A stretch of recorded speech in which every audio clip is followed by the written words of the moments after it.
3 அதிகாரம். Matthew's Gospel chapter 3. 11 and 12. 11 12 வசனங்களை வாசிங்க. Let's read 11 and 12. மனம் திரும்புதலுக்கென்று நான் ஜலத்தினால் உங்களுக்கு ஞானஸ்நானம் கொடுக்கிறேன்.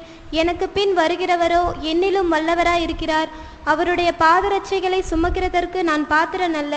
அவர் பரிசுத்த ஆவியினாலும் அக்கினியினாலும் உங்களுக்கு ஞானஸ்நானம் கொடுப்பார்.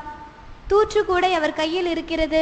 அவர் தமது களத்தை நன்றாய் விளக்கி தமது கோதுமையை களஞ்சியத்தில் சேர்ப்பார். பதரையோ அவியாத அக்கினியில் சுட்டெரிப்பார் என்றான்.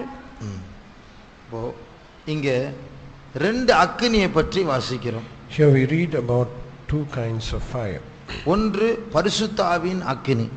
One is the fire of the Holy Ghost. அடுத்தது அவியாத அக்கினி, நரக அக்கினி. And the next thing, the fire that cannot be quenched, the hellfire. அவருடைய கையில், இயேசுவினுடைய கையில தூற்றுக்கூடை இருக்கிறதா. And in the hand of Jesus there is a fan. அப்ப அந்த தூற்றுக்கூடை வச்சு அவர் வீசுவார். And he will fillet the fan in his hand. அப்ப அது பதரெல்லாம் பறந்துரும். And it will all the chaff will be flown away. மணிகள் எல்லாம் பிரிஞ்சிரும். And the wheat will be separated. இது போல ஆண்டவர் தூற்றுக்கூடை கையில் இருக்குதுன்னு சொன்னா மனுஷர்கள் மத்தியில வீசுகிற தூற்றுக்கூடை இருக்கு. And when we say the fan is in the hand of the Lord, it is the fan that he uses among people. உங்க ஹார்ட்ல அவர் வீசிட்டு இருக்கிற அந்த தூற்றுக்கூடை உங்க இருதயத்துல. And he is doing that act in your heart. அப்ப நம்முடைய இருதயத்துக்குள்ள மணி இருக்கு, பதரும் இருக்கு. And even in a heart there is both the chaff and the wheat. மணிக்கு என்ன எக்ஸாம்பிள் சொல்லுங்க, உங்களுடைய இருதயத்துல என்ன மணி இருக்கு? So can you give an example of wheat in your heart? நீங்க சொல்லுங்க, எக்ஸாம்பிள் சொல்லுங்க. உங்களுடைய இருதயத்திலே மணி இருக்கு, பதரும் இருக்கு. Even in your own heart there is both the wheat and the chaff. மணினா நல்லது. Wheat is something good. பதரை தான் அவர் ஆவியாத அக்கினியில போட போறார். உங்களுக்குள்ள ரெண்டுமே இருக்கு. And he is going to cast the chaff into the unquenchable fire, but both are in your heart. மணினா என்ன இருக்கு உங்களுக்குள்ள? மணின்னு சொல்றதுக்கு என்ன இருக்கு? சத்தமா சொல்லுங்க.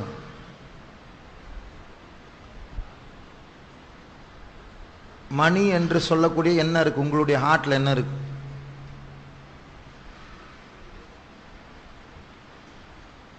இதுவரைக்கும் எல்லா யாபேஸுக்கும் நான் வந்திருக்கிறேன். இங்க ஸ்டார்ட் பண்ண பிறகு எல்லா யாபேஸுக்கும் நான் வந்திருக்கிறேன்னு சொல்றேன். கை தூக்குங்க.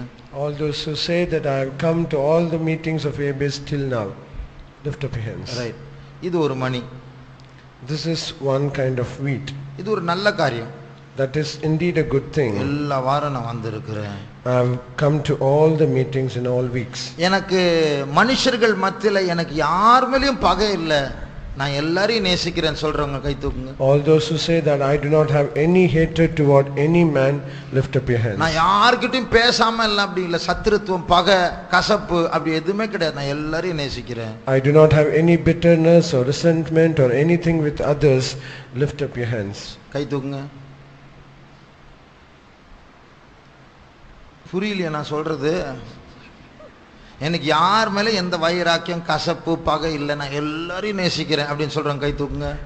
All those who say that I do not have any hatred or any vengeance or any bitterness towards others, lift up your hands. ஓ, இதுக்கு தான் ஆண்டவர் இன்னைக்கு மெசேஜ் கொடுத்தாரான்னு தெரியல, இப்பதான் புரியுது.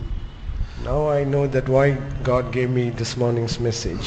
அப்போ 2-3 பேர் மட்டும் தான் கை தூக்குனாங்க, அது ஒரு மணி. So only 2 or 3 they lift up their hands, that is the wheat. நான் டெய்லி காலையில 4 மணிக்கு பிரைசிங் எழும்புறேன்னு சொல்றாங்க. டெய்லினா ஒரு நாள் தவறாம அப்படின்னு இல்லை, ஆனா அடிக்கடி நான் காலையில 4 மணிக்கு பிரைசிங்ல எழும்புற பழக்கம் உண்டு. ஒரு சில நாட்களை தவிர நான் எழும்புவேன். Except for few days I have a regular habit of rising up early in the morning at 4 o'clock for the praising. Lift up your hands. அப்படி கை தூக்குங்க. அப்படிப்பட்டவங்க இது ஒரு மணி. கையில போடுங்க. This also is a wheat. அப்ப இதெல்லாம் மணிகள். So these are all as wheat. சில நன்மையான காரியங்கள், பரலோக ராஜ்யத்துக்கு அடுத்த காரியங்கள். So these are all the good things that pertains to the kingdom of heaven. பதர்ன்னு சொல்றதுக்கு என்ன? பதர். So what do you mean by chaff? இது என்னுடைய லைஃப்ல இருந்தா இது dangerous. So if those are in my life, that is dangerous.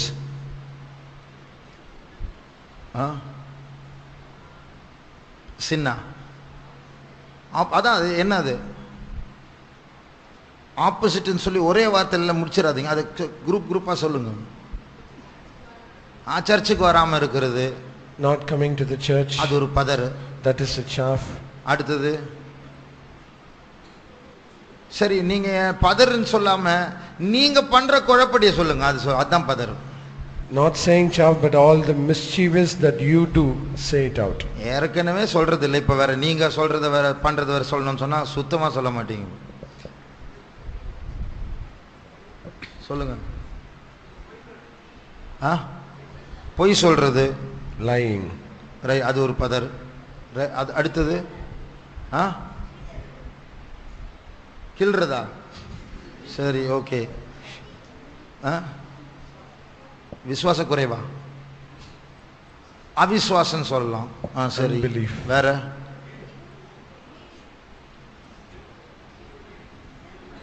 பெருமை. இப்போ boys சைடில் நிறைய வந்துட்டு இருக்கு, என்னன்னு தெரியல. இந்த ஒரு காரியத்துக்கு மட்டும்தான் வந்துட்டு இருக்கு, அது என்ன புரிய மாட்டேங்குது. சரி பரவாயில்ல, அட்ஜஸ்ட் பண்ணலாம். சரி கேர்ள்ஸ் கொஞ்சம் சொல்லுங்க. இல்லை ரொம்ப பரிசுத்தமா? சொல்லுங்க. உங்க பதர் என்ன? எல்லாம் பண்ணிட்டு அமைதியா இருக்கிறது, அது ஒரு பதர்.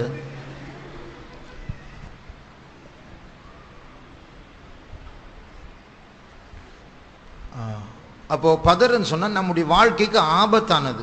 So when we say chaff, they are all dangerous to our life. அப்போ ஆண்டவர் தூற்று கூட அவருடைய கையில இருக்கு. So there is a fan in the hand of the Lord. நம்முடைய ஜீவிதத்துல நன்மையின் தீமை பிரிக்கிறதுக்கு அவருடைய முயற்சி, அதான் தூற்றுக்குடை. And that is the effort of separating the good and evil in our life. ஆண்டவர் எப்படி நன்மையின் தீமை பிரிப்பார் நீங்க சொல்லுங்க. So how will the Lord separate good and evil? அந்த தீமை எனக்குள்ள இருக்கு, அந்த நன்மை எனக்குள்ள இருக்கு, அந்த உங்களுக்குள்ள இருக்கு, ரெண்டுமே உள்ள. அது எப்படி பிரிப்பார்? அது அந்த தூற்றுக்குடை என்னவா இருக்கு சொல்லுங்க பார்க்கலாம். So what will be that fan where he can separate the good and evil from you and me?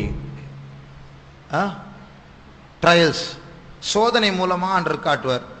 Through trials. சில நேரத்தில் ஒரு தப்பு பண்ணிட்டே இருப்போம், தப்புன்னு தெரியும், பண்ணிட்டே இருப்போம். ஒரு சோதனை கொடுப்பார், உடனே நம்ம அறிக்கை நான் பண்ணிட்டு நான் surrender ஆயிடுறேன். Sometimes God will continue to give the trials, but at one trial we will be in a position where we surrender to our God. பிலேயாம் கிட்ட அப்படிதான் ஆண்டவர் அவனுக்குள்ள பண ஆசை இருக்கு. In Balaam he had a love of money. ஆண்டவர் சொன்னார், பிலேயாமே அவங்க அந்த ஆட்களோட நீ போய் ஒத்துழைக்காத, நீ போகாத, அவங்க ஆசீர்வதிக்கப்பட்டவங்க இஸ்ரவேல் ஜனங்க, அவங்க சொல்றபடி நீ செய்யாத அப்படின்னு சொன்னார். God said to Balaam, said, you do not go with those people, they are working against God, they are the people of God, you should not go. அப்புறம் அடுத்த நாள் பிலேயாம் சொன்னார், நான் ஆண்டவர் சொல்றாரு போகாதன்னு சொல்லிட்டு தயவு செய்து போயிடுங்க, எனக்கு காசு வேண்டாம், ஒன்றும் வேண்டாம், போங்க. And the next day Balaam replied to the servants, I do not want any money, so I have to obey what the Lord says to me. அப்ப அந்த ஆட்கள் போயிட்டாங்க. And those men, they went away.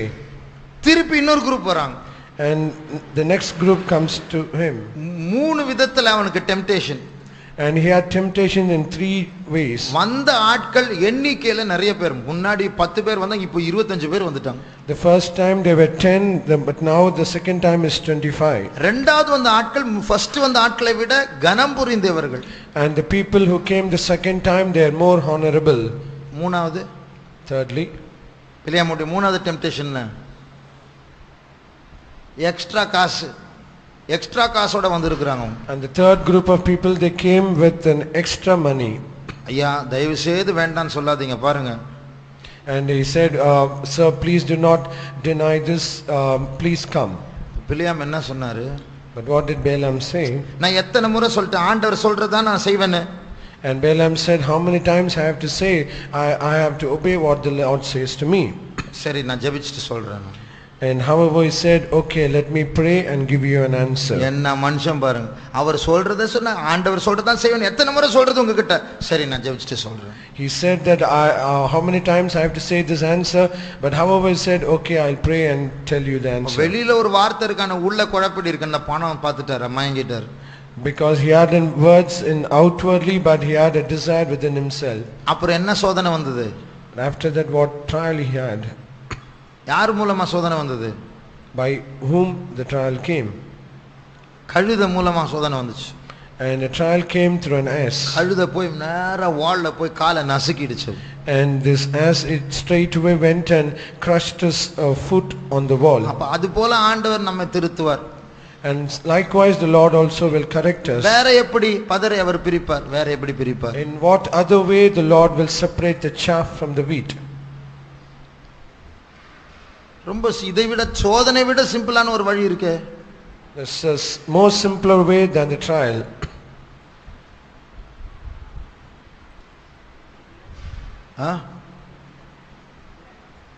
புரியல. மிரக்கிள்ஸா? இல்ல, அதாவது நமக்குள்ள நன்மை தீமை மிக்ஸ் ஆயிருக்கு. சில நேரத்தில் நமக்கே என்ன தீமை என்ன நன்மைன்னு தெரியாது. சில நேரத்தில் ரெண்டுமே ஜாலியா இருப்போம். ஆண்டவர் அதை பிரிக்கணும். அதை பிரிக்கிறதுக்கு என்ன பண்ணுவார்? So we will not know how to discern the good and evil because it will be mixed and mingled together.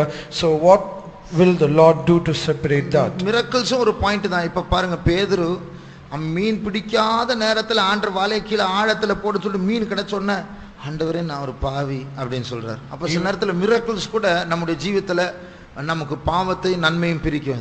Even miracles also in one point where the Lord did a miracle in Peter's life in getting a fish out of the net.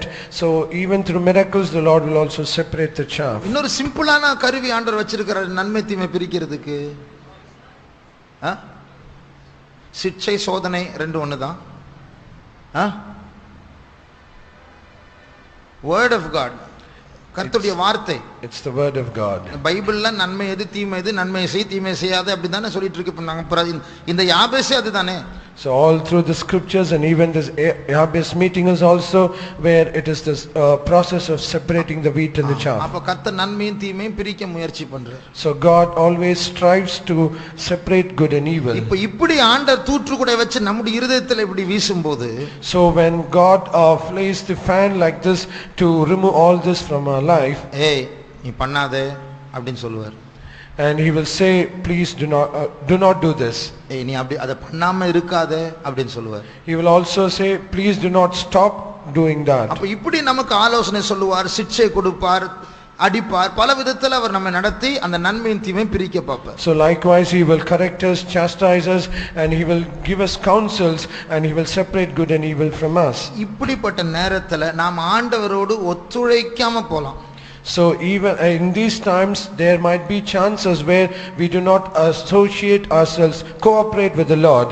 ஒரு பையன் இருந்தா அவன் கிட்ட நம்ம விசுவாசி பையன் அடிக்கடி சத்தியத்தை சொல்லுவான். ஏய் இயேசுவை நம்புப்பா, இயேசு நல்லவர், உன்ன லைஃப் மாறும், உனக்கு அவர் தேவை, பரலோகத்துக்கு போகணும்னா அவர் தான் வழி, அதெல்லாம் தேவையில்லை எனக்கு அப்படின்னு சொல்லுவான். To one particular boy, a believer from our church, he always used to say you should not do like this, you need heaven, you have to come, please do not do this, and he will always continue to say to him, நான் நல்லதானே இருக்கிறேன், எனக்கு எதுக்கு இயேசு? and this boy will answer him say, why should I need Jesus, I am all and well and good. அப்படி சொல்லி 2 வாரத்துல கை உடைஞ்சு போச்சு. And after he said another 1 or 2 weeks he broke his hand. உடனே அந்த தம்பி சொன்னான், பாத்தியா இயேசு இல்லாம இருக்க முடியாது, நான் நல்லா தான் இருக்கிறேன் நீ சொன்னல்ல அப்படின்னு. And immediately this boy said, I already told, without Jesus you cannot live a good life, see what happened. அந்த பையன் என்ன சொன்னான் தெரியுமா? I can manage without my hands. என் கை இல்லாமல நான் மேனேஜ் பண்ணிக்குவேன். But this boy replied, I can manage without my hands. அப்ப இது போல ஆண்டவர் சோதனை கொடுத்து நம்ம திருத்த பாப்பார், ஆனாலும் திருந்தாம இருக்கலாம். So likewise God will always try to correct us by giving us trials, but even then we will not be corrected. அப்ப என்ன நடக்கும் தெரியுமா? Then what will happen? தூற்றுக்குடைய வச்சு நமக்குள்ள இருக்கிற நன்மையின் தீமை பிரிக்கிற அவர் தூற்றுக்குடைய வச்சு ஆளே மாத்திடுவார். And he that separates the good and evil from us by his fan, by the same fan he will separate the whole person itself.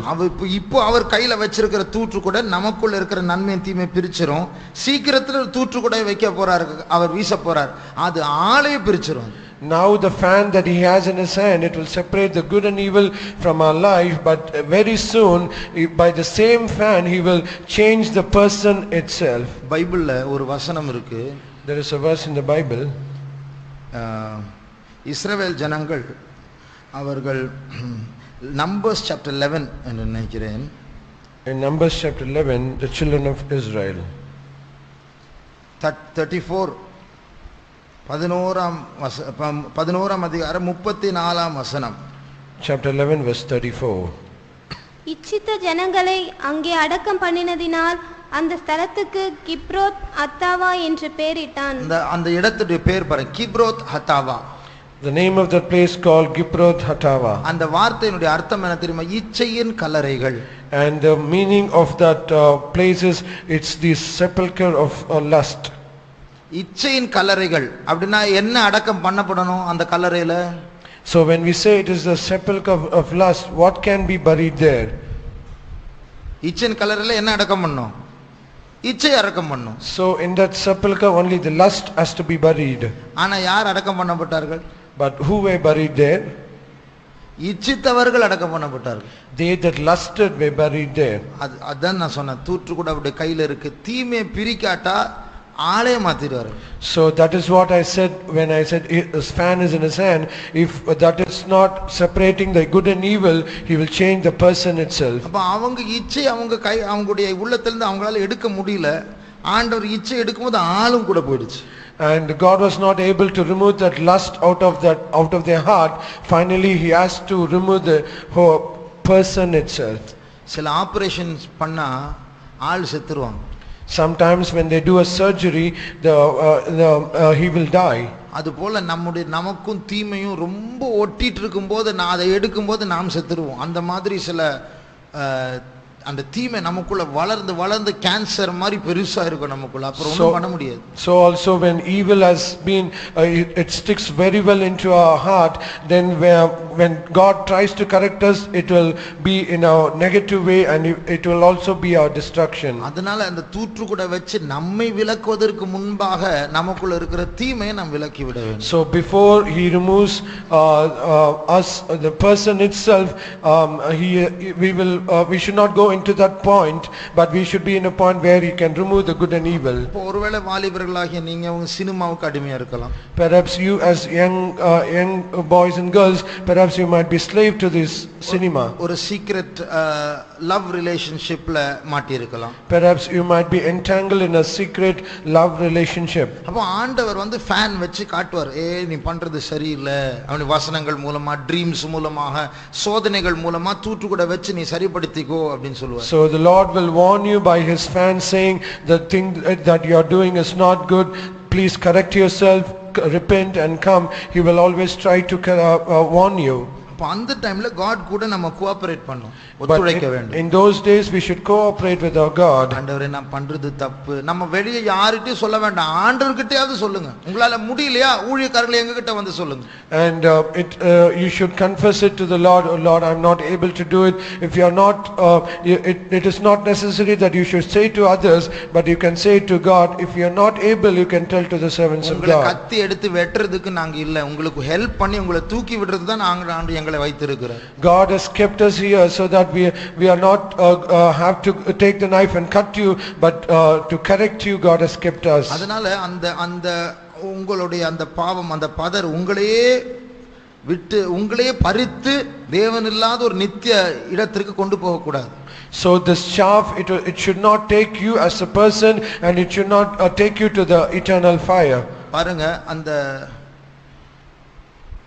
அவியாத அக்கினி, அந்த பதரை எடுத்து அவியாத அக்கினி இருப்போம். அந்த பதரை அவர் பறிக்கும் போது சில ஆட்களும் சேர்ந்து வந்துருவாங்க. பதர் மாத்திரம் ஆட்கள், அதனால அதை பிடிச்சிட்டாங்க. இப்ப அதுல இருந்து வெளியே வர முடியல. அவர் இதை இழுக்கும்போது அவங்களும் வந்துருவாங்க கூட, அவியாத அக்கினியில போய் விழுந்துருவாங்க. So sometimes when this chaff is taken, it cannot be separated alone, but even the person also comes along with it, and they will be cast into the unquenchable fire. பூமிக்குள்ள தீ இருக்கு தெரியுமா? Do you know there is fire underneath the earth? தீ எரியணும்னா என்ன தேவை? ஒரு case தேவை. So when fire has to lit, we need some gas. அந்த கேஸ் இல்லனா தீ அணைஞ்சிரும். And if you do not have that fuel, the fire will be put out. என்ன case அது? What is that gas? தீ எரியறதுக்கு என்ன case வேணும்? Oxygen. So we need oxygen to make the fire. ஒரு paper எடுத்து ஒரு டம்ளருக்குள்ள போட்டு மூடி வெச்சீங்கன்னா தீ அணைஞ்சிரும். ஏனா ஆக்ஸிஜன் அது எல்லா ஆக்ஸிஜன் இழுத்துரும், அப்புறம் ஆக்ஸிஜன் இல்ல அணைஞ்சிரும். But when you take that paper and close it in a bottle which is air free, the fire will be put out because there is no oxygen. பாட்டில் ஓப்பனா இருந்தா அந்த ஆக்சிஜனை இழுத்துட்டு எரியும் அது. And when we open the lid of the bottle, oxygen comes into that bottle and the fire will be burning again. பூமிக்குள்ள எத்தனை வருஷமா தீ எரிஞ்சிட்டு இருக்கு ஆக்சிஜன் இல்லாம எப்படி? So the fire is burning in the earth for so many years without oxygen. How is it possible? சரியான பதில் இல்ல யாருக்கும். But no one has a correct answer. அந்த அவியாத அக்கினியின் பைபிள்ல சொல்லி இருக்குல்ல, அதுவும் பூமிக்குள்ள தான் இருக்கு.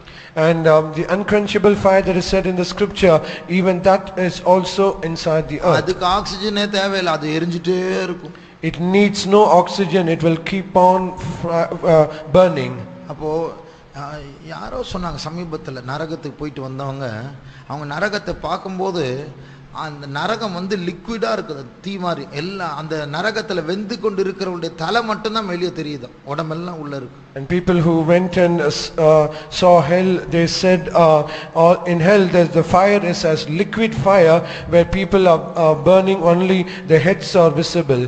அப்போ தலை மட்டும் வெளியே தெரியுது, only the heads are visible. இன்னொரு ஆள் சொன்னார், நரகத்தை பற்றி தரிசனம் பார்த்தார். அவன் நரகத்தை பார்க்கும்போது அவருடைய கண்ணுக்கு முன்னாடி சொல்ல சொல்ல ஆட்கள் கொட்டிட்டே இருக்கிற, மழைக்கு போய் பெய்யற மாதிரி ஆட்கள் விழுந்துட்டே இருக்கிறாங்களாம். Another person, when he saw hell in a trance, he also said, as he was seeing, many souls are put into that hell continuously.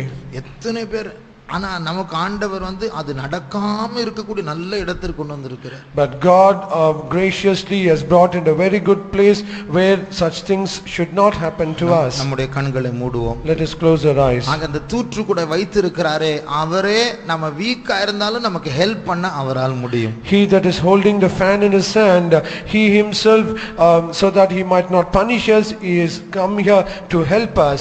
அந்த அக்கினிக்குள் விழாமல் இருக்க வேண்டும் என்றால் அவர் ஒரு அக்கினியை வைத்திருக்கிறார்.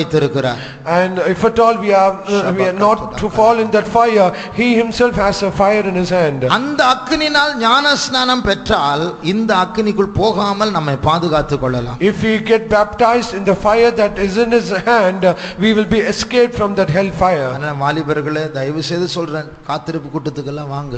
So young people, I plead with you, please attend the tarrying meeting. Sunday சர்வீஸ்க்கெல்லாம் வாங்க. Continue to come to the Sunday service. Meeting எல்லாம் கட் அடிக்கிற பழக்கம் இந்த தம்பி ஒரு தம்பி சொன்னாலும் அதுவும் ஒரு பதர் தான்.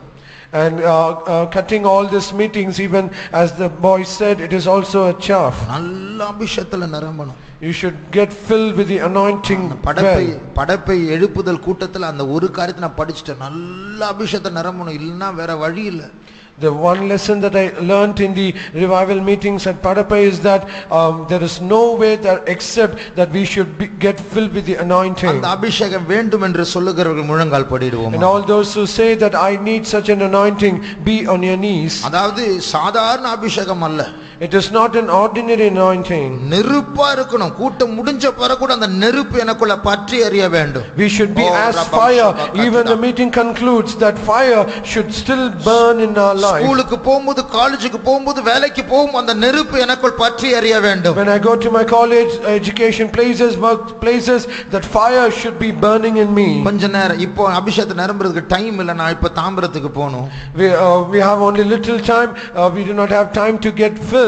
I have to go to Tambaram. 2 நிமிஷம் ஸ்தோத்திரம் பண்ணுவோம். So let us offer praises for 2 minutes. இனி வரும் நாட்களில், இனி வரும் கூட்டங்களில் கர்த்தர் அந்த வல்லமையை எனக்குள் அனுப்ப வேண்டும். So in the coming meetings and any coming services, the Lord should send such a fire in me. வெட்கப்படாமல் அப்படிப்பட்ட ஒரு அபிஷேகம் விரும்புகிறவர்கள் கைகளை உயர்த்தி ஸ்தோத்திரம் பண்ணுங்க. Without being ashamed, all those who desire such an anointing, lift up your hands and keep praising the Lord. மைக்கை தட்டும் வரைக்கும் சத்தத்தை உயர்த்தி தாகத்தோடு கேளுங்கள். Till the mic is tapped with thirst, lift up your voice and offer praises unto God. ஸ்தோத்திரம் ஆண்டவரே, ஸ்தோத்திரம் இயேசுவே. ஆண்டவரே, தாகமாய் இருக்கிற உம்முடைய அபிஷேகத்தை கொடும் ஆண்டவரே. பரிசுத்தரே, அபிஷேகத்தினால் நிரப்பும் ஆண்டவரே. ஓ ரமா விஷமா கரமங்கலானி ஆத்துடா. யேசப்பா, ஸ்தோத்திரம் இயேசுவே, ஸ்தோத்திரம் இயேசுவே, ஸ்தோத்திரம் இயேசுவே, ஸ்தோத்திரம் இயேசுவே, ஸ்தோத்திரம் இயேசுவே, ஸ்தோத்திரம் இயேசுவே, ஸ்தோத்திரம் இயேசுவே, ஸ்தோத்திரம் இயேசுவே, ஸ்தோத்திரம் இயேசுவே, ஸ்தோத்திரம் இயேசுவே, ஸ்தோத்திரம் இயேசுவே, ஸ்தோத்திரம். Thank you Lord. ஸ்தோத்திரம், ஸ்தோத்திரம், ஸ்தோத்திரம். ஜெபிப்போம். கர்த்தாவே, உம்முடைய பிள்ளைகள் அந்த அவியாத அக்கினிக்குள் போகாதபடிக்கு நீர் கொடுக்கிற அந்த அக்கினி ஞானஸ்நானத்தை பெற்றுக்கொள்ள உம்முடைய பிள்ளைகளை நீர் பலப்படுத்தும் ஆண்டவரே. உலகத்தின் வல்லமைகளால் இழுப்புண்டு போகாதபடிக்கு, வஞ்சிக்கப்படாதபடிக்கு, அதனுடைய வல்லமையை ஜெயிக்க உம்முடைய பிள்ளைகளை உம்முடைய வல்லமையினால் நிரப்பும் ஆண்டவரே. உம்முடைய அக்கினி அபிஷேகத்தினால் நிரப்பும் ஆண்டவரே. பரிசுத்தத்திற்கு வைராக்கியம் உள்ள பிள்ளைகளை அவர்களை மாற்றும் ஆண்டவரே. இப்பொழுது அவர்களை கட்டி போட்டிருக்கிற அந்த தந்திரங்கள், அந்த ரகசிய பாவங்கள், அந்த தீய உறவுகளிலிருந்து அவர்களை நீர் விடுதலை ஆக்கி ஜெயாளிகளாய் மாற்றும். இயேசு நாமத்தில் வேண்டிக் கொள்கிறோம் பிதாவே.